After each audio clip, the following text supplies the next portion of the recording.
Sports Extra on a Tuesday, keeping you informed. We have 10 teams this season tonight. Sports Extra Cayman Islands.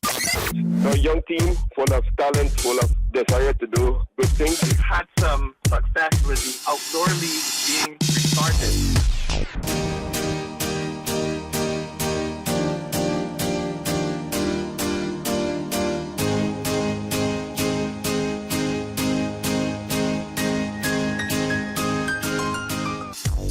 Good evening and welcome to Radio Cayman Sports Extra. I'm your host, DIONNE ANGLIN. We welcome tonight the newly elected president for the Cayman Islands Basketball Association, Mr. Colin Anglin, in the studio with us for the first segment of Sports Extra. Mr. Anglin, good evening to you. Good evening. It's my pleasure to be here. Wonderful. It's always great to have you in the studio with us. We also have re-elected president and vice president for Cayman Cycling, Daniel Cummings and Wayne Kirkconnell, as both associations held their annual general meetings on the weekend. Stay tuned. We'll be right back with more Sports Extra in a minute.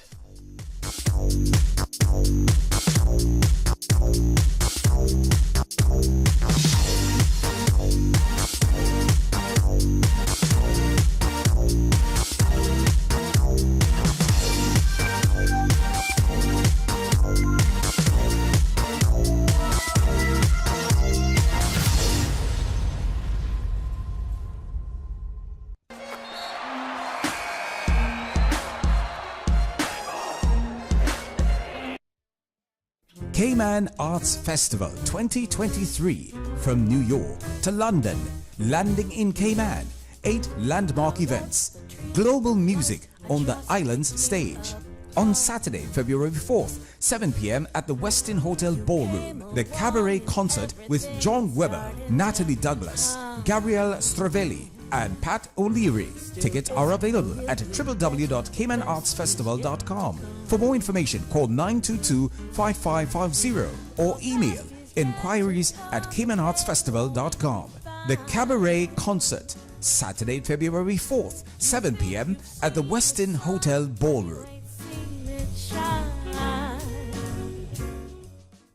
System 1 loaded. For the record, every Monday, Wednesday, and Friday mornings from 7:30 to 9:30, we interview the various government ministers, opposition, and Cayman Island legislators. For the Record is brought to you by West Bay Pharmacy at Centennial Towers. Visit us today for fast, efficient, and professional service. Everything you need and the hours you need it at West Bay Pharmacy.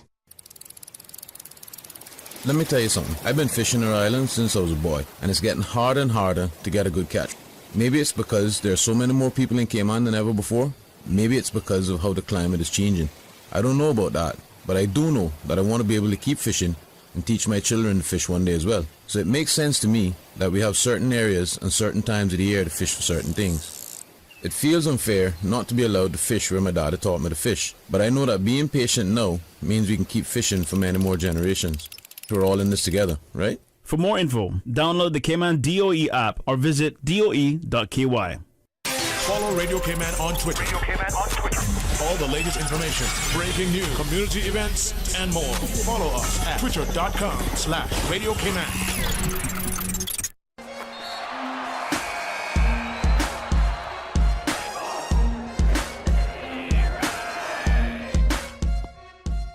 All right, welcome back to Radio Cayman Sports Extra. Mr. Colin Anglin in the studio with us, the newly elected president for the Cayman Islands Basketball Association. Congratulations, sir. Thank you. Thank you very much. All righty. Let's get right into it. When the opportunity presented itself for you to join the association, what made you feel that the timing was right, or what prompted this move? Well, I think this day was going to happen at some point in time because, of course, I have a very long history with the sport of basketball. You know, I was fortunate enough to be able to represent the country in the sport of basketball for over 20 years. You know, started off as a national team junior player, you know, at the age of, I think I was about 14 when I first started on the national team. And like I said, you know, represented the country for almost half my life. So, you know, I've you know, shed blood, sweat, tears, for and even as a coach. Yes, so as a player, I've been fortunate enough to represent the country for a very long time, and basketball allowed me to experience a lot of things that I otherwise would not have, growing up, such as being able to travel, seeing different parts of the world, etc. And of course, it was a great teacher of character, teaching me, about being persistent, persevering, hard work, dedication, of course, teamwork, being able to lead a group of people, being down, but not out, coming back, learning to deal with defeat, which came before experiencing a lot of victory. So all of those things were wonderful. And then, of course, I was a coach as well for, I think, over almost 28 years. Right. I've been a volunteer coach in the community for the sport as well. I've always been in and out of basketball in some way, shape, or form. I also volunteered on the competitions committee a great number of years ago as well. So I think at some point in time, I felt that this was the time, really, after a few years into retirement, I guess. Right. And I felt that this was a time now for me to give back in this particular capacity. And I know in speaking with many people, they're extremely proud and they're very happy that you're now on board as president. Their sentiments were about time. So I guess that's a good thing, huh? Yeah, that's great. I mean, I appreciate that. I appreciate their confidence, and but of course, nobody can do it alone, right? So you have to have a great team with you. So we've started off, I think, with a very good, very strong executive. First vice president is Omari Corbin, who is also a former national team member as well, and very successful in the corporate world and all that stuff as well. So, and passionate about the sport, passionate about our youth. And we also have Miss Sheila Rankin, who is the secretary. Mm-hmm. And of course, Sheila is wow, she's awesome. You always have to have a superwoman on your team. Right. And so Sheila is incredibly organized. She's she's to the point. She's somebody that can help keep you on track. Has great ideas as well, a wealth of knowledge and experience. She's volunteered on many boards over the past several decades. So yes. She's also very strong there. And of course, Wendy Manzanares, who is CPA, and she is the treasurer. So all very competent. I have a lot of faith and confidence in them, and I know that we can get a lot of things done. But that's just the start, of course, because you also have your subcommittees, which is where I think the real work gets done. Right. And so in those various areas, we will be utilizing the talents of existing members within the basketball fraternity, but also other people who have wanted to get involved as well. So I think there's a lot in store, and we're looking forward to it.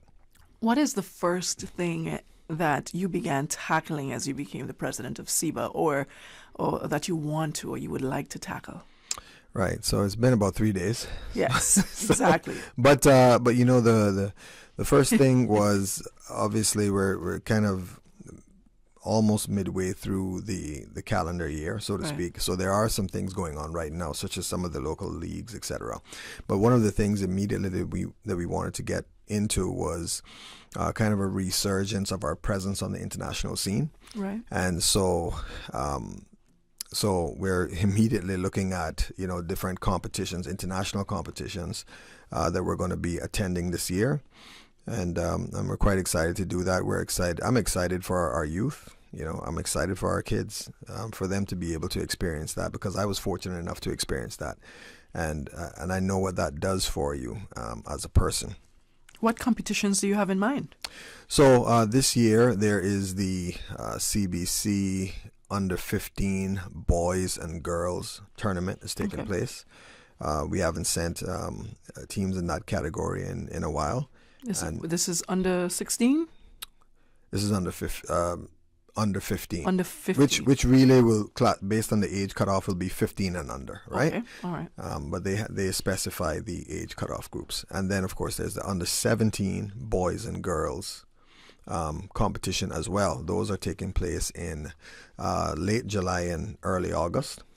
Okay, we have the CBC men's tournament as well, which is that is scheduled thus far for May this year. So that's a lot. And of course on the 3x3 scene, because we've now qualified for the first time in our history to be able to send national teams now for 3-on-3. And it's known as 3x3, right? Rather than 3-on-3. But for 3x3, that's now an Olympic sport as well. And so we're getting on the competitive scene there. So we've already committed to sending a men's and a women's team in December as well of this year. So it's already started off to be very busy. And I've heard through the grapevine that Gamers Bay may be getting involved as well, because video gaming is a part of the Olympic Committee. Right. The so International Olympic Committee. yes, that's right. Esports has mm-hmm. now become an Olympic category now. Right. And so of course, you have you have Lance Jefferson and his team there who do the Gamers Bay event. And I'm very excited because we already had spoken to Lance about this, and of course he's all about it because this is his world, right? Niche, yes. Plus, not to mention that Lance is a former national basketball player as well. Yes. So as well he's a community coach as well. He coaches in the community, and so Lance is very excited about giving back to basketball. Always has been, and now he's extra excited because this also gets to tickle his scientific nerve there. And so so esports is now also a part of FIBA, where every year they actually have now a playoff, an esports tournament where different countries actually can have national teams, and in a gaming format. I think they're going to do, I think it's NBA 2K. That's the game that they have. So you actually have 5 players online. Right. All 5 players online. You're playing on the same team, and then you actually you can represent your country. So we will have a tournament locally, and then from there we will have a national team to take part in the FIBA 3-on-3, which that will take place probably early 2024. But the qualification period for that, so to speak, and registration period is in the 3rd quarter of this year. I see a pattern here, though, with former national players being on the board. Mm-hmm. How much effort was that? Something that you purposely did, or? Yes. Yeah. I think that because it's important to give back, mm-hmm. And I think it's a beautiful story. Yes. I mean, there's nothing quite like being such a benefactor from the sport, right? Being able to give back because people did it for us. We're just paying it forward, right? It's something that we should do. There were people that sacrificed the time as coaches, as officials, to make sure that there were games for us to play. There were people that gave the time and taught us the game, and again, they sacrificed. They didn't get paid for that. The majority of them didn't get paid for it. So for us to be able to do this now later on in life, I think is just very poetic, and that's the way it's supposed to be, not just to benefit from the sport, but to give back to it. So I'm very excited about the various people we'll have coming on, and you're going to see some more of that. For example, we also have Gregory Miller, who's going to be heading up our child protection and psychology side of things, right? Because these are things that we definitely want to tap into a whole lot more in terms of sports psychology, but also being able to support athletes that are dealing with certain challenges. And once again, Greg is a brilliant guy. That is his field as well. So it's a natural fit, and he's a former national teammate. Yeah, and so is Wendy Manzanares. She's a former national player herself. Former national athlete as well. Yep, and of course a longtime coach. Yeah. So, yeah. I think it's great. I think it's very poetic. Very, very. And I was about to say Coach Colin, but I guess I could, because he's been my coach with the Lady Warriors for so many years, right? Six championships. Is that all? I thought we had about 8. Yeah, I thought so too, but that's Blazers. Okay, all right, there we go. It's so many who we lost count, Yeah. But if you had to accomplish anything right now, though, for basketball, what would it be? Well, I always think that I think that a true legacy in terms of your leadership is actually setting things up in such a way in terms of I'm very big on organizational structure and management, right? Right. And, I always think that the true testament of your leadership or your legacy will be when you leave, or if somebody was to take you out of the equation right now, how will the organization function if you're not there? Right. I think that's the true testament. So it's really, I'm very big on organizational structure and building teams to get things done. So in terms of what I really want to accomplish, it's a system that will continue to thrive no matter who is there, and will create the most benefits for all of our members. That's players, that's coaches, that's officials, anyone who wants to achieve a very high level in their particular craft. We should be able to provide that opportunity for them to do so.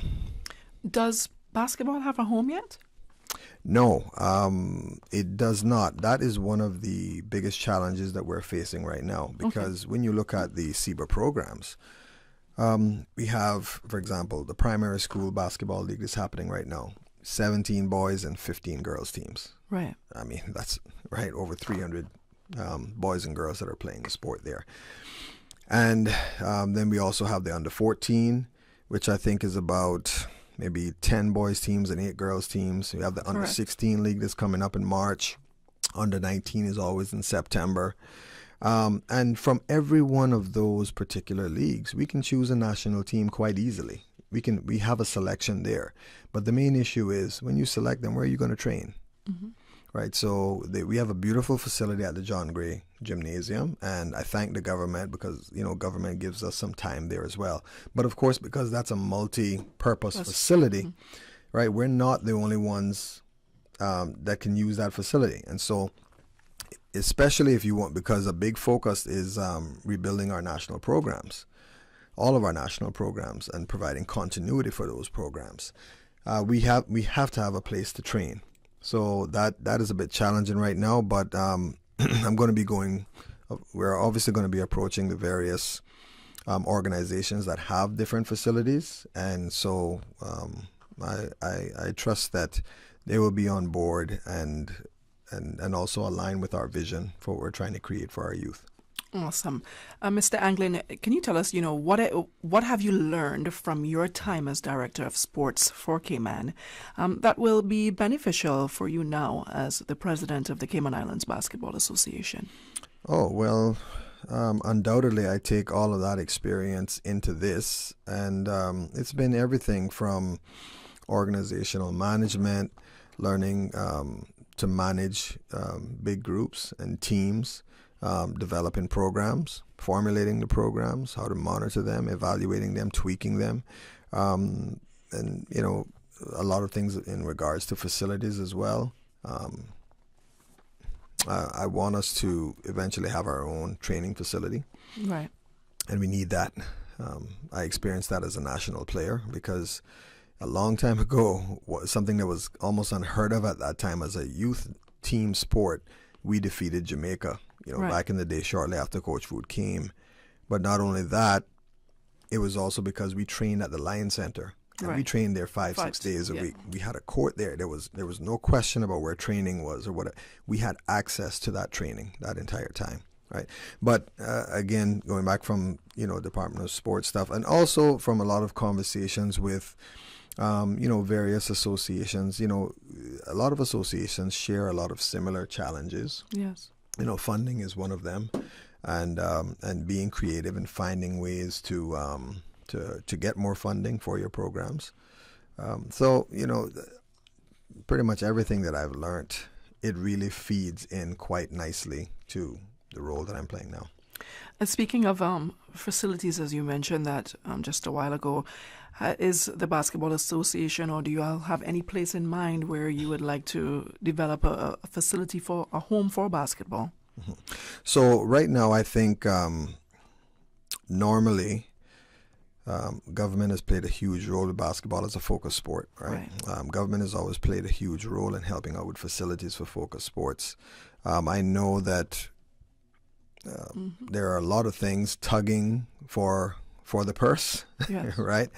So we got to be creative in a few different ways. I mean, one is us maybe examining Crown land, and then looking at certain structures that can be built cost effective but still very strong. I mean, there's a lot of steel structures now and things like Something that. similar to what the Boxing Association has, right? The boxing gym. And I mean, even if you look at the Lion Center, again, steel structures, right? And they've been proven to be pretty cost effective. But not only that, I think, and anybody listening, if you have any ideas, surely reach out to me. But also trying to see if there are maybe some existing facilities. Are there any existing huge warehouse type facilities that perhaps we could look at acquiring? Because at the end of the day, I like to say, I just need 4 walls and a concrete slab. Yeah. Right? I mean, we just need that spot to train. In terms of international venue, we have the John Gray Gymnasium. We have some good courts that can do that. But the key thing is having a training facility. We want to bring teams here, and teams are eager to come here. I mean, we could have teams here tomorrow, but again, we want to prepare our athletes to be able to perform their best. Right. And so we have to be able to prepare them properly with a training facility. Most definitely. And what a great way to prepare our athletes, other than, our best by starting them at a very young age. Absolutely. And we have in progress, thanks to the Department of Sports, the first ever district basketball rally that's being held in each district of the country on the weekends. What are your views on what the Department of Sports is doing, for the sport of basketball by bringing this into the communities itself? Fantastic initiative, and it's well run. It's well received. The children are excited, and it has unearthed a lot of raw talent and a lot of unseen talent. It's provided that opportunity. Now, when it comes to community sports, one of the great things about that is that you eliminate one of the barriers for participation, and that is transportation, right? There are a lot of great athletes, but not all athletes have the ability to travel, right? So if you only have training in Georgetown, for example, there may be fantastic athletes in Bordentown, in West Bay, in East End, and North Side, but a lot of them can't get there, and so they don't participate. And the traffic is ridiculous now. So you take the event to them, and that's what community sports does. So this initiative, as you go now into each of these things, in general, the under-16 team, the under-16 league has an average of about 6 boys and about 5 girls teams on average. But you just see right here for what's been happening for this under-16 league, we've seen, I think, close to 10 teams already, and it's only happening in 3 districts. So if we can keep that format, and certainly want to encourage those coaches in the community to keep that format, because we want to maximize participation. We want to discover that talent. And then for those children that have the desire, have the ability, and have the work ethic necessary, get them together to develop them and take them at a national level. Help them to actualize themselves. Is the focus more on attracting the right talent or on creating the right culture for basketball? I think the two of them go hand in hand. I mean, you don't want to overemphasize on attracting talent and not have a good culture. And then you don't want to just have a good culture alone and not be able to attract good talent. Right. And I think two of them go hand in hand. I think when you have a great culture, it does help to attract talent. Right. But you can attract a lot of talent and not have a good culture. So, in culture, in terms of the expectation, the attitudes that you develop, helping people to see the big picture, everybody to buy into it, participation. So, I think those two go hand in hand. That's a great question. And what role do you think, or what role does SEBA, because you're now SEBA, the president, what role does SEBA play in development? Oh, an absolutely critical role. I mean, so it is the National Association's responsibility. It's our mandate to participate on the Olympic track. Yeah. Now, we partner with government. You generally find that government is a bit more focused on the developmental side, from the grassroots, etc., helping to, that's like the base of the pyramid, right? Maximize participation. From there, you can identify talent now the objective of taking those athletes to the highest level, to the elite level, right? That is the job of the association, and for us to participate on the Olympic track. So that's why, like I said, you're going to see us participating in a lot of FIBA-based tournaments and FIBA-sanctioned tournaments. We want to get our ranks up. I think right now we're ranked about 150, and I know that can be higher. Out of how many? It's going to be higher. I think it's about 190. Okay. So I think we can be much higher than that. So how does your rank increase? Is it just based solely on competition, or just the results of that competition? Both. Your Okay. participation in and the results of the various tournaments. Yeah. Oh, so how soon are we going to be competing in CBC tournaments? Well, like I said a little bit earlier, you have competitions in May, and for the under 15 and under 17, there are tournaments in July and August. Okay. So, and we want to send teams to all of those competitions. We have kids that work very hard and that have great potential, and it's our responsibility to help them to maximize their potential. Something that I know for sure the Minister of Sports will be very interested in, as I've heard him say right here on our Talk Today show, that he's interested in youth development more than anything else. Absolutely. So I know he would be particularly happy to hear that we're competing, not just our youth competing, but into the CBC tournament, right, where it's progressional, right? That's right, because again, if you're there's always a next stage for that. So in FIBA now, it's like the FIBA World Cup. Right. That's what they're pushing. Right. Kind of in light of what's happening with football, the branding with it is the FIBA World Cup now that you want to aspire to, right?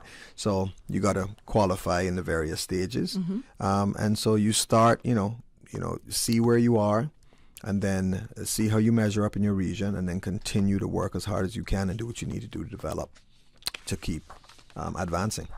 Awesomeness. Thank you so much. It's been such a pleasure having you on our show this evening. Any last words before we head out? I just want to say thank you very much once again, and to the general public and to the basketball fraternity. We look forward to working with everyone to maximize member opportunities, right? For every player, for every coach. We do have a certification course coming up for coaches. Again, a big focus is going to be on coach development, because again, give our coaches the tools that they need and continue to develop their skills and their craft, and that will increase and improve the level of players that you have. So most definitely, you can't have great players without great coaches. Agreed. Yeah. So we look forward to working with everyone, and stay tuned. I think we got some great things coming. Awesome. Thank you so much. We'll be back with more Sports Extra. We're going to hear from the President and Vice President of Cayman Cycling, Daniel Cummings, and Wayne Kirkconnell will be here in the studio with us next. Stay tuned. Grand Cayman, the concert you've been waiting for is almost here. Yeah, man, this is Graham Smart. The hottest pre-Valentine's ticket in town, Cayman Airways. The Ministry of Tourism, Palmyra Development, and Tortuga presents three-time Grammy Award winner, Gramps Morgan. Gramps Morgan. What I'm feeling. Gramps Morgan. If you give a little more than you take. Gramps Morgan from the legendary band Morgan Heritage in a special up-close acoustic event. Also featuring James Geary, Terry Williams, D. Docta, and more. 8 p.m. February 11th at the Mango Tree. This is an outdoor event under the stars. Tickets are $45 pre-sold. VIP tables available. Get online at CaymanEvents.co or at Mango Tree. Part of the proceeds to Meals on Wheels. Gramps Morgan in concert. Brought to you by Cayman Airways, the Ministry of Tourism, Tortugas Coca-Cola, Stoli, Florida Kanye, Jägermeister, Palmyra Development, the Mango Tree, Radio Cayman, CaymanEvents.co, and Loud Production. Gramps Morgan.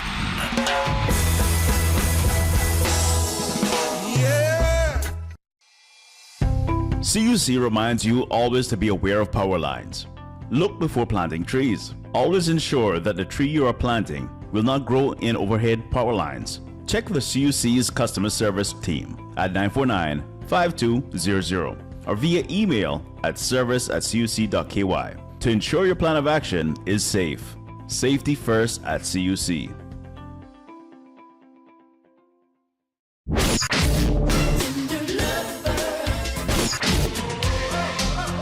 Aussie Fusion. Monday to Thursday. 10 a.m. to 12 p.m. Fridays. Friday, I'm in love. Radio K-Man. Biggest variety in the morning. Biggest variety. Aussie Fusion. Following the 10 a.m. news headline. Biggest variety in the morning. Feel like a winner? The Business Buzz has something special for our listeners on Tuesday mornings. We're giving away a gift certificate to Tucka Restaurant and Bar to one lucky winner of our trivia question. All you have to do is stay tuned into the Business Buzz on Tuesday mornings from 7:30 a.m. for your chance to win. Each week will be a different trivia question and your chance to win. Stay tuned to the Business Buzz with host Anita Khan, Tuesday mornings to see how you can win a gift certificate to Tucka Restaurant and Bar. Shaken yet standing firm. I was not built to break. This is Radio K-Man in the Cayman Islands.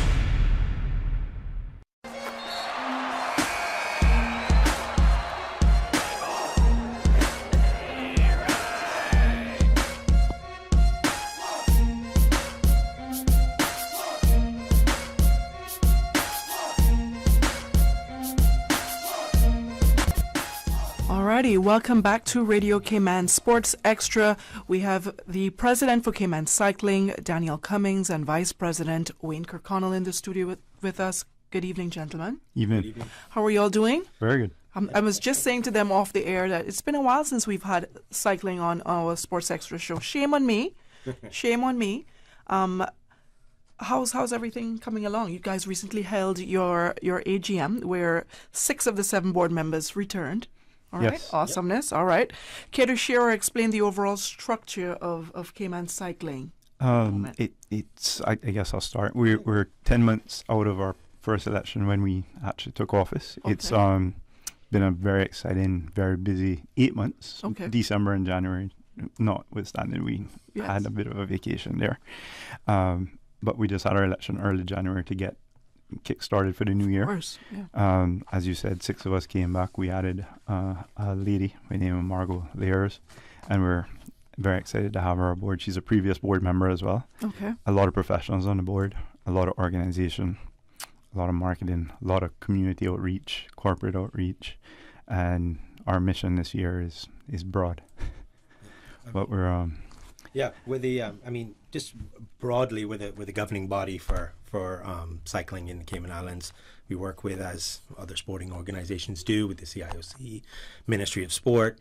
Obviously we're not one of the kind of major players when you think of sports in Cayman, but what we do have is a very strong social scene. Right. There's a lot of people cycling, and Wayne would be the first to tell you, and others, that COVID really kind of helped bring cycling back. A lot of people got back into fitness, into running and walking, and especially cycling. We saw the numbers come up into to the hundreds now, and on any given day you can see large groups of people kind of milling around. So we obviously want to, our job is to kind of champion everything from our international athletes, local racing, the social cycling, safety, road awareness. We've been on with OC, talking about other initiatives. So we really want to take this really holistic 360 approach to cycling and really kind of bring it back. It's been a few years since cycling has kind of been on the forefront. There was some quite large participation back in the 80s and 90s. Wayne was a junior in cycling 20 years ago. Right. Actually 30 years ago probably. And but it kind of fell off a little bit. But through the work of a lot of people, it's kind of come back. And over the last 3 years, we've been competing more internationally. We did 4 competitions last year, which is the most we've done. We've added new athletes to the international roster. We've upped the quality of local racing. So there's kind of a lot going on, and we're really trying to tackle a lot of things, as well as making sure that all our athletes and cyclists in general just have a great experience on the bike and off the bike. Awesome. My producer just mentioned to me that he sees you guys on his morning walks at 4 o'clock in the morning. Cycling. Yeah. That's the safest time to go. That's actually a huge aspect of less traffic. Less traffic. It really is a inches game when you're out there playing with the traffic. And earlier in the day, less cars, a little safer. But certainly a very big aspect of something we need to tackle this year is safety through CIG and RCIPS.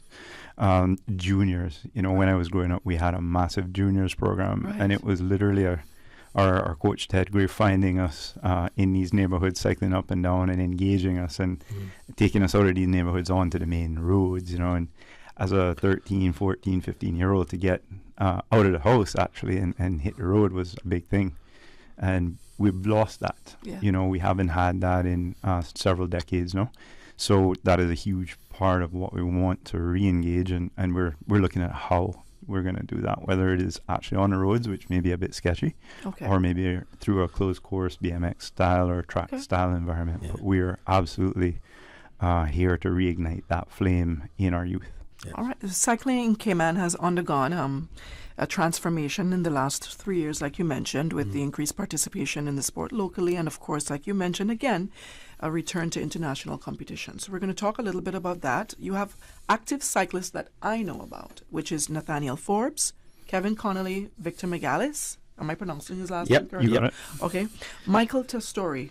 He is based out of Dubai and competes internationally for Cayman. What's the deal with Michael? Share a little history of Michael and how often do you all communicate with him, especially when it comes to international competition? Yeah. So Michael has been around cycling kind of all his life. Yes. He was a strong junior and elevated up. He competed. He's gone to the Commonwealth Games, and I think that was in 2018. And he took a bit of time off from international competition to focus on his career. He's a lawyer with Walkers in Dubai, and over the last kind of 2 to 3 years, he's really concentrated on his cycling, and it's really paid dividends. So he's racing with a team, a local team out of Dubai, and they race in Pro-Am races. So he's getting a very high level of exposure. He was recently in Cayman last year for the May Classics, which is our kind of local 4-race series, and he dominated. Was head and tails above a lot of people, and that's testament just to his work. Of course. So having his exposure at that, he's constantly talking to people out there, and I stay in touch with him quite regular, and we chat about things. And this year, especially with a really kind of stacked calendar, it almost comes now down to strategy too.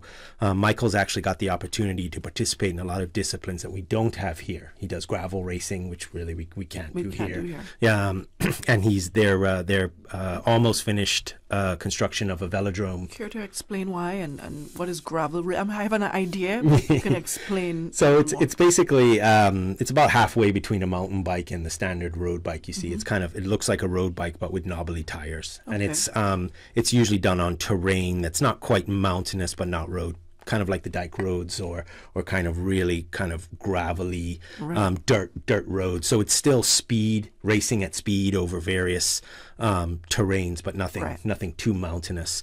So obviously we only have a very small amount of that. Yes. I mean, in cycling there's so many disciplines. There's road, there's time trial, there's gravel, there's mountain, there's BMX, which is a huge big resurgence. We only compete in road and time trial. And time trial, yes. Yeah. Okay. But the BMX is actually the biggest participation discipline for cycling. Okay. The financial barrier for entry is low. You can get a BMX bike.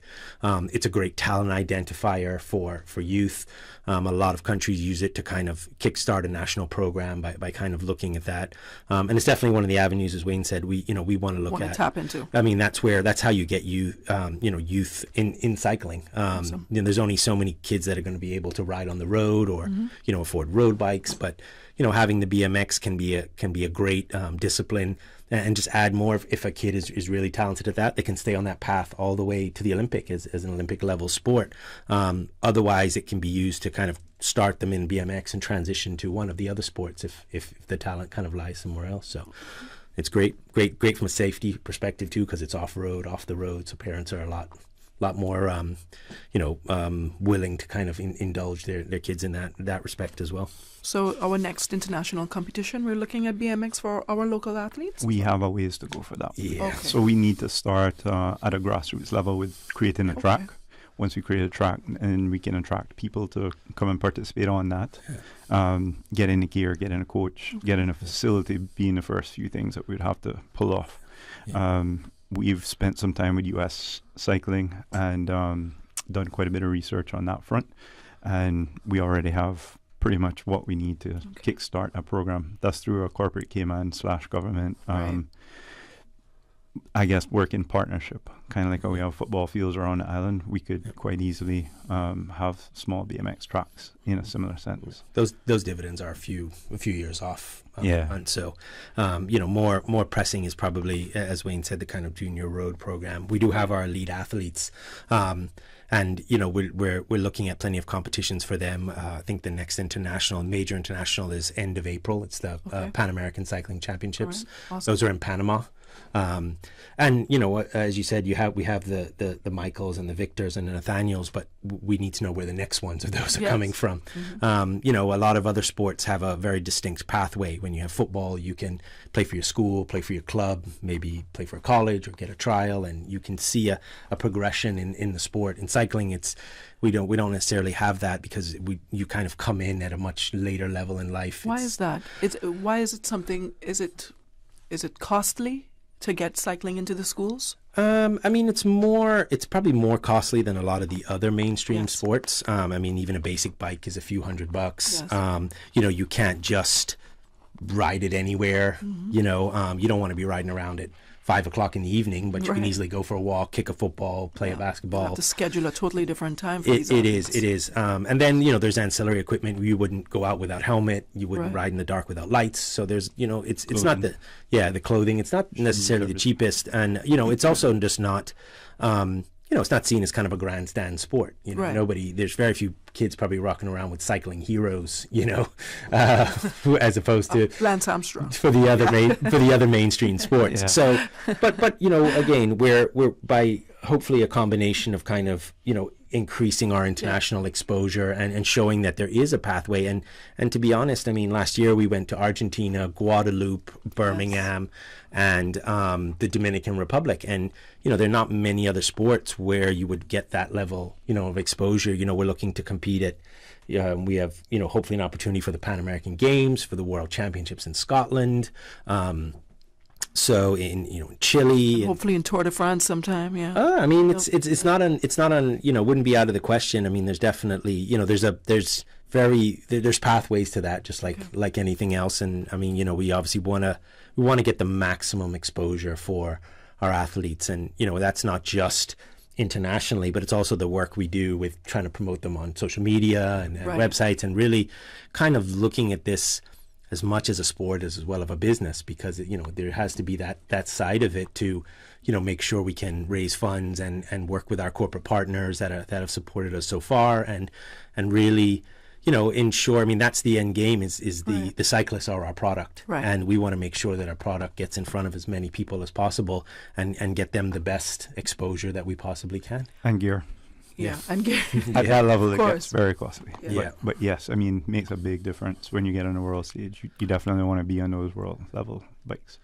Yeah. So in tournaments like these, I've called at least, I think 4 or 5 athletes. Do all 5 go together to compete, or you choose 2 because of the expense of the sport? It also depends on the event, whether the event allows us to take a team or an individual. Okay. So for World Championships, we might get 1 individual per event. Okay.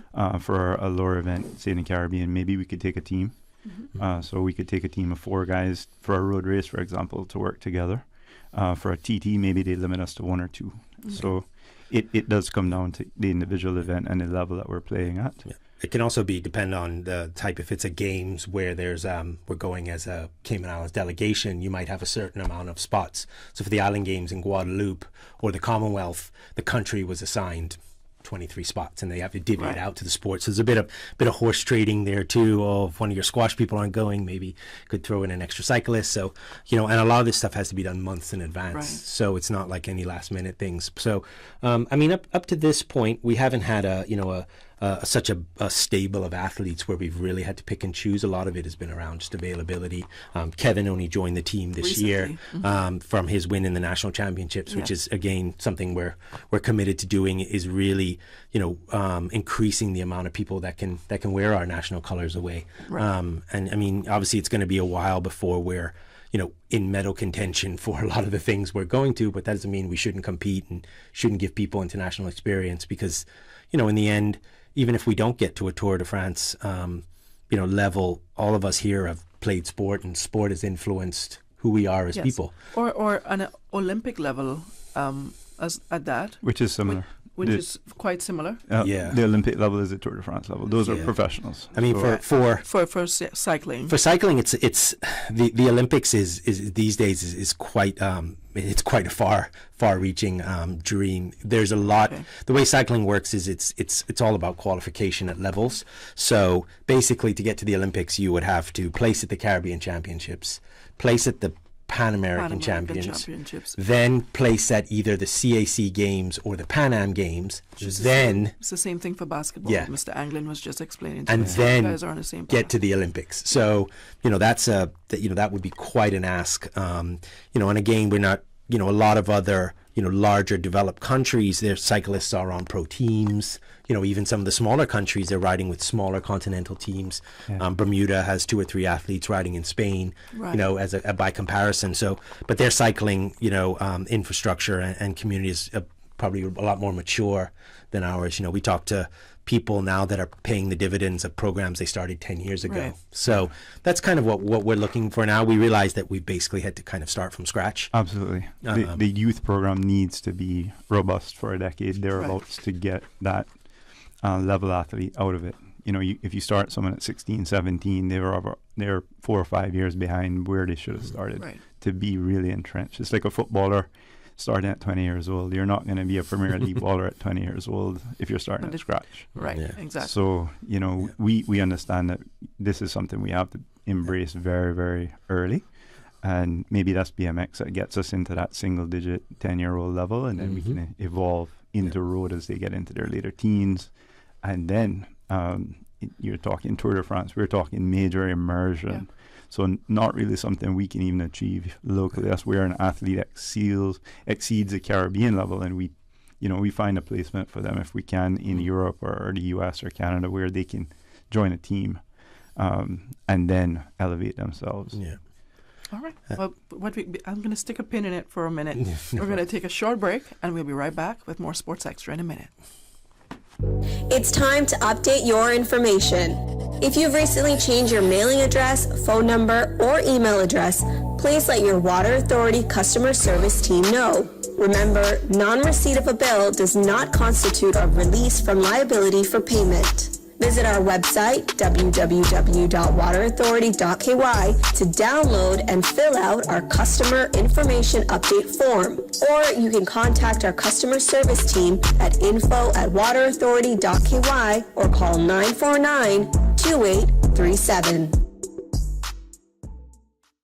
Tune in Monday through Friday at 7 a.m. and 10 p.m. for the Daily Sports Report, covering local, regional, and international sports. Proudly brought to you by Dr. Wayne Porter, offering a full-service dermatology and dermatological surgery practice. Call 946-9020 to book your appointment today.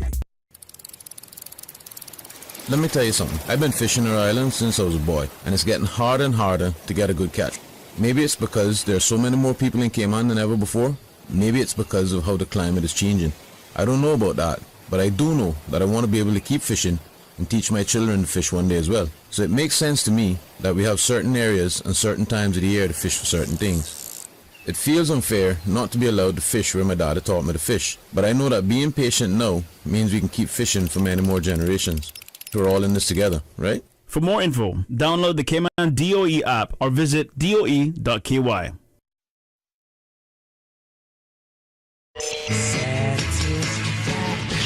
Satisfaction is guaranteed 24 hours a day, whether it's music or information. From Grand Cayman to Cayman Brac to Little Cayman, we've got you covered. You ever hear a thing like that? Radio Cayman in the Cayman Islands.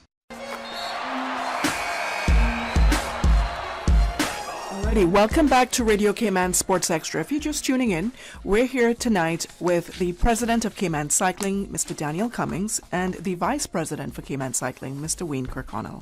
And we're going to jump right into local cycling that's happening here in Cayman. And who wants to take the lead? I know this is your platform to share with the Cayman Islands what's happening with Cayman cycling at this time. Yeah, I mean, we'll, obviously, as we talked about before, a big focus is the international no racing part, but you know that's in conjunction with everything local, and that's where these athletes raced locally before they raced internationally. So obviously a big part of that is our local racing. We, as I mentioned, we have a race series in May that we're looking to revamp. What we did this year was focus on really two marquee events, which was putting on the national championships for the first time. We never had that before. Nice. So actually creating a proper national championships, and this year we're looking to get it actually registered with the UCI, which is the world governing body. So our national champion will actually be recognized. The jersey that they wear with the national stripes will be, a recognized thing. Okay. And that pays dividends in other ways too. It gives them UCI points, which is important to help qualification for some of the events we talked about earlier, because the more points you have, the more chance you have of getting a spot or a development spot in things like that. So we obviously have the national championships, and then we have the Cayman Cup as well. And that was really just an exciting kind of fun race for people. We offered large cash prizes, which is something we've never had, and people were super excited about that. And one of the first things we actually did was, in the very long time, is we offered a juniors division, and we had 3 juniors actually come and race, which is, did we have cash prize for the juniors as well? We did. And what's the cash prize like for the adults? It was, I think if you won your division, it was like $100, and if you won overall, it was $500 or $600. Okay, it was about $4,000 in cash and prizes. So awesome. It's split across. Local racing is split into a combination of categories and age groups. Okay. So you have kind of categories 1 through 4, which are on your ability. That's from usually 19 to kind of 40-year-olds. You have masters 40 to 50, super masters 50 to 60, juniors, women. So we have quite a lot of categories. So it was kind of spread across a lot. Okay. But as much as we said, the racing is a big part of it, and we've had a lot of local partners kind of engage with us, which is great. I mean, as you can see here, our shirts here are sponsored by Tricor. They've sponsored the national team with equipment and bikes and gear. Awesome. We've had a local company, Catalyst Group, come on as a race sponsor to basically help us take care of all our races for next year. A very large financial commitment from them. So that's great, to really improve that. But not just the racing side, which, I'll let Wayne jump in on a bit more, is also the kind of holistic side of cycling and social, the social aspect of it. Absolutely. The safety and sustainability. I mean, people talk about, government did a great thing a couple of years back by dropping duty on bikes. Okay. Which was great, and that encouraged people to be able to buy more bikes, and the price of bikes come down and make it a bit more accessible. Actually, in February, our association, probably a lot of the sports associations, got invited to the National Energy Policy Review Focus Group. So talking about sustainability, so we'll definitely be looking about, doing bikes and stuff there. But, I'll let Wayne jump in on the safety aspect. I mean, we're, all of us, if you ride a bike long enough, you've had a close call. Of course. Probably every day. Yeah. But especially the international athletes. Quite frankly, there are a few laws that we would love to engage government to embrace, like space between us and the car when people drive by. California has a very big one. I believe it's 12 feet or something, 6 feet. The UK is 4.5 feet. We would like to see something from 4.5 to 6 feet. That would be amazing, because right now it's inches as far as I can see. Okay. On a cycling basis, it's too close. Yeah. And I naturally, when I drive, give them that space. Yeah, thank you. Because we appreciate suppose they fall off the bike. I don't want to be, Like Daniel was saying, the COVID aspect. Yeah. We were stuck at home. They said, "Hey, guess what, guys? You cannot leave the house unless you're running or riding." So we had bicycles hanging all over the place. Yes. And everybody jumped on their bike and got back out there. And as he said earlier, I think we have a healthy 200 to 300 active cyclists participating as athletes, not just transportation from A to B. People that are going out and getting a little workout. And probably the best part of this is when you have that annual checkup or whatnot, because it already is just a must, right? The doctor smiles at you and they're like, oh, this is great. You know, things have improved dramatically since I saw you in 2019, for example, because now you actually have something going on. And, you know, as the gray bills and our years add on, being active is so important. Being active in a safe environment, even more important, because we have so many friends that have been hit down in the last year, so that we know of, you know, strikes from behind, hit and runs, that kind of thing. So we would like to make as much of a push as possible to highlight that safety aspect. You know, anything we can get from the police or the government to help us highlight safety from a pedestrian, cyclist, or walkers or runners up and down South Sound every morning. We all need a little more awareness from the vehicular public as they pass us by, sometimes way too close. And it's not just on them too. I mean, we police ourselves. If we won't, no we see somebody lights. riding without lights or riding without a helmet, they're going to get an earful, and saying because Absolutely. obviously that's you don't want the few bad apples to spoil the bunch type thing. So definitely. one of the things we will be doing is a bit more kind of safety awareness, as kind of Wayne was saying. Just making sure that everybody knows that we're out here. I mean, a lot of our you'll actually see a lot of the cyclists. There's a good group of younger athletes that are choosing cycling, which is great in their 20 to 30s, but probably the majority of cyclists are 30 and above. Yeah. So I mean, one of the things is just the financial part of it. We have our nice bikes, and you can kind of invest in the sport a bit more as an older athlete, because you can actually. You can, if you feel yourself riding, you can actually get to the point where, wow, actually a piece of gear can make a difference, or things like that.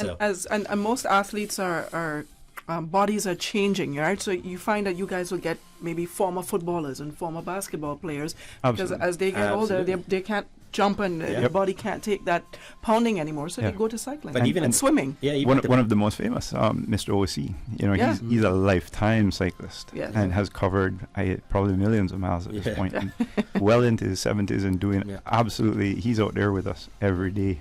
Awesome. He doesn't miss a day. So it's a wonderful sport that can be taken on very young, straight into very, very old. It feels like we just got started, but it's 8 o'clock. That's all right. So it went and we haven't even gotten into the competition aspect, but that will be, I would love to have you all back, of course, and with some athletes as well, so they can share their experiences with us. That would be so good. That'd be great. Well, thanks for having us. So much.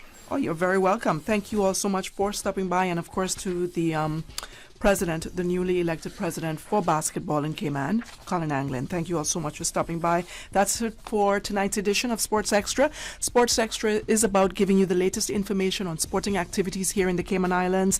If you would like the opportunity to be a part of our show, please feel free to email me at sportsextracayman@gmail.com.